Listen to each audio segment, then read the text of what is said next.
ಹಿಡಿ ಅವಲಕ್ಕಿಯ ಬಡವ ಸುಧಾಮಗೆ ತಡೆಯದೆ ಭಾಗ್ಯ ಕೊಟ್ಟ ಎನ್ನೊಡೆಯ ಉಡುಪಿ ಕೃಷ್ಣ. ಬಡತನದಿಂದ ಕಂಗೆಟ್ಟ ಕುಚೇಲ ಸಹಾಯ ಬೇಡಲು ತನ್ನ ಸ್ನೇಹಿತ ಕೃಷ್ಣನ ಬಳಿಗೆ ಬರ್ತಾನೆ. ದ್ವಾರಕದ ವೈಭೋಗ ಕಂಡು ತಾನು ತಂದಿದ್ದ ಹಿಡಿ ಅವಲಕ್ಕಿನ ಹಿಂಜರಿಕೆಯಿಂದ ಮುಚ್ಚಿಟ್ಕೊಳ್ತಾನೆ. ತನ್ನ ಸ್ನೇಹಿತನ ಮನದಾಳವನ್ನು ಅರಿತ ಜಗದುದ್ಧಾರಕ ಕೃಷ್ಣ ಅದನ್ನು ತಾನೇ ಪಡೆದುಕೊಂಡು ಸಂತೃಪ್ತನಾಗ್ತಾನೆ. ಹೀಗಾಗಿ ಅವಲಕ್ಕಿಯನ್ನು ಕೃಷ್ಣನಿಗೆ ಅರ್ಪಿಸಲಾಗುವ ಸರ್ವಶ್ರೇಷ್ಠ ನೈವೇದ್ಯ ಎಂದು ಹೇಳಲಾಗುತ್ತೆ.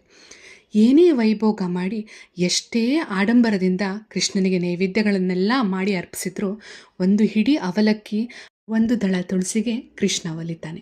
ಕೃಷ್ಣಮೂರ್ತಿ ಕಣ್ಣ ಮುಂದೆ ನಿಂತಿದ್ದಂತೆ